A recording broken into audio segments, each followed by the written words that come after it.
Bienvenue dans le paddock des 24 heures du Mans. La journée test vient juste de se terminer. On va juste vous faire un petit débriefing avec Thibaut de cette journée test avec les chronos. Qu'est-ce qu'on peut dire? C'est toujours compliqué à analyser. Bonjour à tous d'abord, excusez-moi. C'est globalement tout le monde cache son jeu. On a eu des chronos qui ont été plus intéressants que l'année dernière, mais qui s'expliquent par une BOP de toute façon qui est plus avantageuse. Tout le monde a gagné en puissance. Et le revêtement qui a changé aussi en partie. Exactement. Il y a eu l'entrée des virages Porsche, l'entramage des virages Porsche, ça a été un peu resurfacé. Donc voilà, ça va aller plus vite que l'an dernier. Après, pour établir les forces en présence, c'est très compliqué. Tu as regardé un petit peu qui avait augmenté depuis l'année dernière. Tous les chronos sont mieux partout, excepté Peugeot. Voilà. Après, on a eu quand même une séance qui a été très hachée. Ça a été dur pour les équipes de travailler. Et on a vu avant le dernier drapeau rouge, les Ferrari, les trois, allaient commencer à partir pour faire des gros secteurs.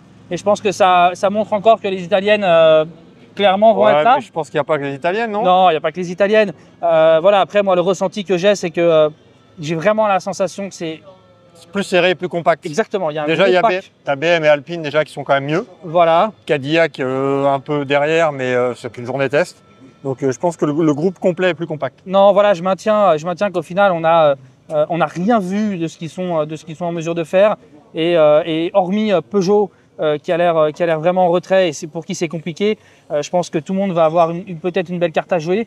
Après, il y a pas mal de choses qui vont entrer en jeu. Laurent, il y a la météo. Ouais. On annonce quand même un peu peut-être d'orage durant la semaine. Ouais, chaud. Et tu vois, si on parle un peu de GT3 aussi, les Lexus, on sait que les Lexus n'aiment pas les températures chaudes. Là, la température est quand même assez clémente et ça a bien fonctionné. Si jamais il devait faire des températures un peu plus caniculaires, ce sera peut-être un peu plus compliqué. Mais là aussi, en GT3, les chronos ont été battus ceux de l'année passée. Après, on a eu quand même une journée animée. On a eu un gros crash pour Luca Giotto. On en a eu un pour Giorgio Roda. C'est pour ça qu'on a eu plusieurs drapeaux rouges. Il y a eu des sorties ici et là. Mais là, c'est les deux gros, c'est ces deux-là, hein, ouais. Laurent, si je n'abuse. Il y a la BMW numéro 20 qui a eu un problème moteur, qui a perdu apparemment de l'huile. Donc voilà, en tous les cas, ce qui est sûr, c'est que là, maintenant, les équipes vont devoir bosser. C'est ce qu'un ingénieur d'Alpine me disait. La course, c'est que dans 8 jours. Hein, donc, un mot sur le P2. Le P2, par contre, on n'a pas battu les chronos de l'année passée. Et on a une belle bagarre, même si ça reste qu'une journée test, mais entre les LMP2 Pro, on va dire, et les LMP2 Pro Am, donc tout est ouvert aussi.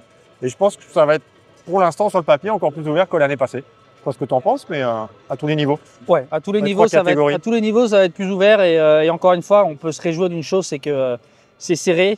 On a eu un début de saison WEC très dominé par Ferrari, hélas. Et là, on a vraiment l'impression qu'on va avoir un spectacle un petit peu plus...